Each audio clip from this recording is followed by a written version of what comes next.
네, 안녕하십니까. 엘리엇입니다. 네, 오늘도 국토부 실거래가 시장 방송을 진행하도록 하겠습니다. 조금 늦었네요. 네, 자, 오늘도 큰 변화는 없는데, 네, 제목을 먼저 보도록 하겠습니다. 9월 실질 실거래가 지수 한 달 지나서야 플러스 0.09% 상승. 네, 이제 상승 전환된 거예요. 그동안 물가지수까지 감안하면 마이너스 났었다가 16개월 최저치 기록 중입니다. 아직은 한 달 남았죠? 예, 오늘이 말일이고, 앞으로 한 달 동안 더 신고가 되면, 이제 9월달이 이제 본격적으로, 신고가 많이 되는, 때니까, 얼마나 플러스가 나는지, 근데 16개월 내 최저치를 벗어나기엔 조금 어려울 것 같아요. 자, 처음 보는 분들을 위해서 잠깐 말씀드리면, 국토부 실거래가는 한 보름 정도 전에 실질 계약서상의 거래라고 보시면 돼요. 한 달 기간이니까 한 보름 정도 늦는 거예요. KB나 감정원보다도 한 2주 정도 늦다고 생각하시면 되죠. 왼쪽은 서울 25개구를 12개 권역으로 묶어서 400개 아파트 단지 시가총액 큰 단지를 가지고 지수를 만든 거고, 오른쪽은 경기도 11개 지역 110개 단지로 가지고 16만 7천 세대네요. 서울은 55만 세대고요. 왼쪽 서울만 보면 이번 달도 지금 명목으로는 조금씩 플러스가 나기 시작했어요. 잠시만요. 그런데 기존에 비해서 상승률이 지난달도 그렇고 이번 달도 그렇고 약간 좀 떨어지고 있죠. 자, 요 상태를 물가까지 감안을 해서 보면 더 떨어져요. 더 많이 굽었죠. 거의 보합이에요, 보합. 이번 달은 평균적으로 뭐 용산구 정도, 용산구는 단지 수가 적고, 그다음에 세대 수도 적고 하니까, 용산구는 특히 이제 고가 아파트들이 있어서 어떻게 한두 개 단지가 막 크게 거래된 그런 게 나오면 이렇게 반영이 돼요.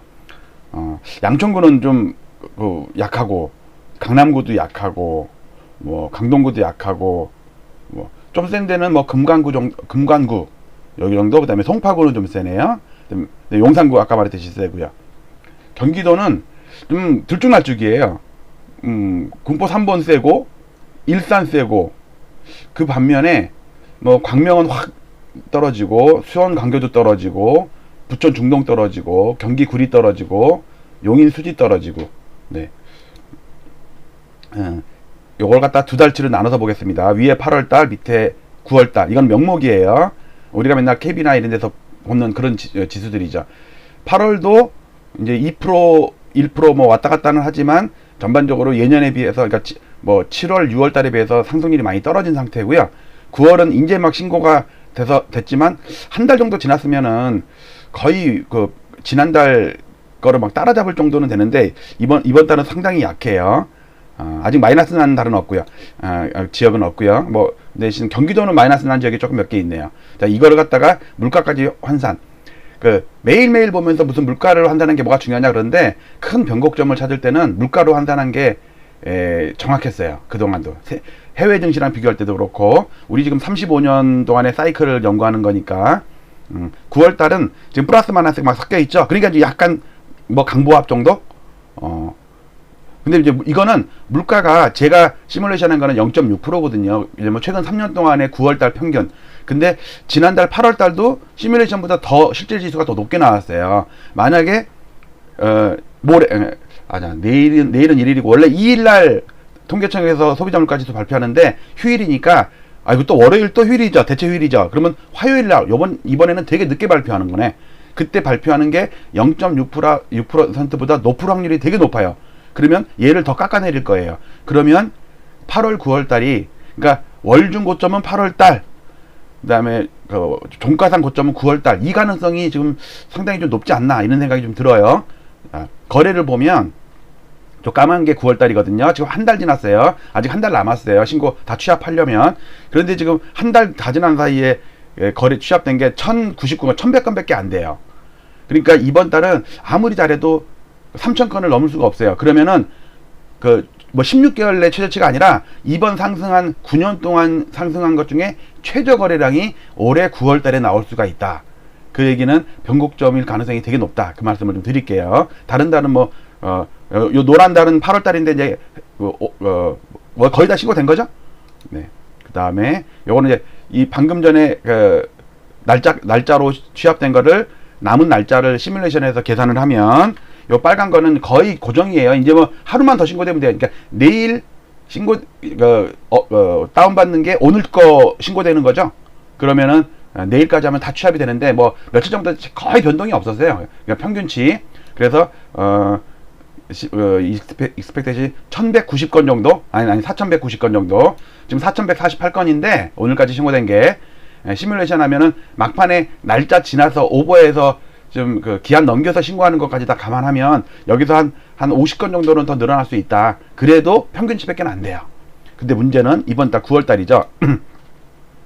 이때가 추석 연휴였고요. 완전히 낮아진 때가. 그 다음에 반짝 반등했다가 잠깐 또 누운 게 연휴였고요. 지금 평일날 많이 늘고 있죠. 요 평일날 많이 느는 거는 그 다음 주 월요일날 신고 못하죠. 출근을 안 하니까. 그러니까 미리 땡겨서 신고하는 거. 그러니까 연휴가 막 있으면 그 전후에 이제 신고가 더 집중이 돼요. 그래서 아마 요런 상태가 되는데, 그럼에도 불구하고 지금 시뮬레이션 하는 거는 2,700건이거든요. 근데 이번 달은 그러니까 9월 달은 8월 달 4,100건보다 한 1,000건 이상 줄어드는, 상당히 거래가 저조한 그런 상황이 될 것 같고, 과거랑 비교를 해볼게요. 과거랑 비교하면 지금 1,099건으로 시뮬레이션 하면 2,700건 나온다고 그랬잖아요. 만약에 이게 3,000건이 나온다 치더라도 거의 최저치야, 최저치. 그쵸?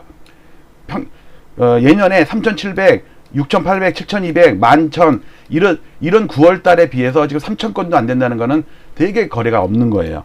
그래서 상승론자들은 양도세 풀어줘라, 양도세 간시적으로 인하시켜라, 그래야지 매물 나온다. 이 얘기는 뭐예요? 자기네 지금 3배, 4배, 뭐 5년 전, 10년 전에 사놓은 거 3배, 2배, 3배, 4배 이렇게 수익이 났는데 그거를 털고 나가야 되는데 호구가 안 들어와. 그러면 왜냐면 양도세, 그러니까 내가 좀 싸게 해줄 테니까는 양도세 낮춰라 이거예요. 그러면은 예를 들어서 15억 벌었는데 한 5천 싸게, 그럼 14억 먹는 거 아니야. 그러니까 먹튀하려고 지금 정부나 이런 여론조성을 하는데 진짜 나쁜 놈들이에요, 진짜. 에휴. 나중에 그 물량 떠안고 일본처럼 한 20년 당해봐야 돼. 자, 전세거래는 그냥 스킵. 요거는 22년 동안 2000년 이후부터의 거래 대금, 그다음에 빌라 전세 단독, 그다음에 거래 건수, 전세 거래 건수. 요거는 네이버 카페에 올려놓기 때문에 그냥 세트로 그냥 매일 제가 캡처하는 거예요. 변하는 건 거의 없죠. 매일매일 조금씩 변하죠. 자, 이것도 마찬가지로 이제 각 1년간을 확대시켜 본 거. 20개 박스예요. 한 박스에 1년 동안. 그다음에 5,000건 넘는 거래가 올해는 없다. 1월달 이후로는. 예년에 5,000건 미만이 없었는데 이제는 5,000건 이상이 없어. 그러니까 이런 막 대대상승 막 국면에 막 본격적인 이런 국면이 아니란 뜻이에요. 지금은 마지막 국면이다. 이렇게 보시면 될 것 같고요. 보조지표, 주간 보조지표. 이따 오후에 2시에 또 나오겠죠? 그러면 이제 내일 제가 다운받아서 또 업데이트 할 거예요. 이거는 연휴 껴가지고 지금 2주가 지금 비어 있는 거예요. 이것도 일단 특별한 설명 없게. 1년 반 동안에 KB와 부동산원의 주간 보조지표. 잠깐 설명드리면 전세수급지수, 그러니까 KB 전세수급지수, 감정원 전세수급지수. 그다음에 빨간 거는 KB 매수우위지수, 매매수급지수, 매수우위지수 같은 말이에요. 기간이 달라서 그런 거지. 그다음에 초록색, 연두색은 감정원 거. 그다음에 밑에 까만 거는 매매 거래 동향 KB 거. 요 5가지 지표를 1년 반 동안 본 거고요. 요거는 주간 등락률이고, 요 봉 차트는 시가총액 상위 100개 아파트의 1일 실거래가 지수예요. 요거를 10년 동안을 본 거. 상승 기간. 지표는 같아요. 요거는 22년 동안, 2000년 이후에 2021년까지의 22개년도에 그 보조지표랑 같이 보는 거. 과거의 버블7기의 상승기와 그 다음에 서프라임기의 하락기, 그때의 보조지표가 어땠나를 볼 수 있는 데는 엘리어TV밖에 없어요. 이것도 네이버에서 다운받아서 필요하신 분은 보시고요. 지금까지 일봉 데이터를 100개 아파트를 취합을 해서 평균을 낸 게 요 까만색 월봉 평균값이에요. 평균값. 근데 이번 달이 좀 살짝 플러스 났죠. 근데 꼬리로는 8월 달이 고점으로 나와요. 이제 오늘까지 스코어. 근데 보통 한 달 정도 지나면요, 얘가 많이 오르거든요. 그러니까 되게 약한 거야. 그래서 나온 게 2년 전년 동월비가 지금 상당히 지금 6개월째 굽고 있다. 되게 약한 거거든요. 과거에 이런 상승, 그러니까 막 4%씩, 막 5%씩 이렇게 나오던 상승률이 없고, 올해 최고 상승률이 1.6%야. 그 다음에 지난달에 1.09%야. 그 다음에 이제 이번 달에 0.09%야. 이제 막 오늘 플러스로 돌아왔어요. 거의 보합이라고 봐야죠. 이것도 지금 0.6%라는 소비자 물가지수 상승률이 실제로 더 나와버리면 얘는 마이너스로 다시 돌아서요. 과거에 요걸 보는 게 과거에 그래서 35년 동안에 봤을 때 과거에 2년 전 동월비, 요 2년 전 동월비를 봤을 때 특히 91년 5월 달이랑 패턴이 똑같다. 그 당시는 20개월 상승인데 지금은 16개월 상승이에요. 여기 16이라고 써 있죠. 여기 16이라고 써 있고 여기에 20이라고 써 있는 게 이게 연속 상승률을 표시한 거예요. 그리고 지금 상승률이 계속 떨어진다고 그랬죠? 지금 16개월 오르는 동안 계속 상승률이 떨어져. 거래는 더 줄어. 그런데 2006년 버블 세븐 상투기에는요 상승률이 7%까지 올라갔어요. 거래는 사상 최고치가 나왔어. 지금이랑 정반대죠. 그러니까 보조지표랑 얘랑 시간 차이가 없었어. 지금은 6개월 차이, 아니 5개월 차이, 이때는 6개월 차이. 2년 전 동월비가 떨어진 다음에 6개월 있다가 상투를 쳤는데 이때 상승률이 되게 떨어지죠. 이때 막 무식하게 올라갈 때에 비하면, 즉 10.6% 오르다가 3.3% 오르다가 보합까지 내려왔다고 이게. 그리고 거래는 줄고. 그래서 지금 5파의 상투 패턴이 1파의 상투 패턴이랑 상당히 비슷하다. 물론 파동의 패턴은 5파의 파동 패턴은 3파의 파동 패턴이랑 기관과 패턴이 상당히 비슷하다.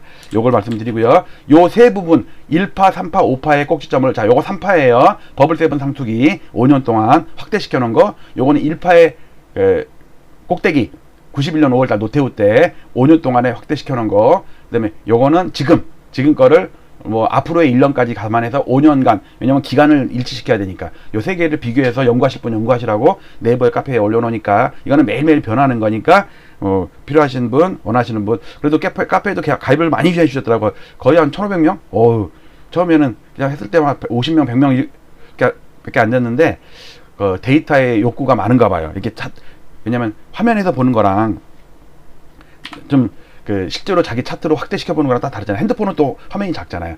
자, 요 제목 다시 읽어볼게요. 싱크홀이라는 차승원 진짜 멋진 배우. 그 다음에 킥곡다리, 이게 뭐지? 러닝맨에서만 맨날 봤는데, 하여튼 저 솔직히 영화는 못 봤는데 뻔한 예고편 보니까 뻔한 내용이야. 이렇게 빨려 들어가가지고 밑에서 희노애락이 있겠지. 근데 지금 시장이 싱크홀에 빨려들기 직전 같은 느낌이 들어서 요거를 썸네일로 만들었어요. 저 잘했죠. 인문학적 소양도 갖추고 있어야 되니까. 자, 마치도록 할게요. 오늘도 좋은 출발 벌써 하셨을 거고, 저는 음악을 틀면서 마치도록 하겠습니다. 오늘 또 뉴스 몇 개 있으니까 또 제가 또 영상 만들어서 여러분께 선물 보내드리도록 할게요. 감사합니다. 마치도록 할게요.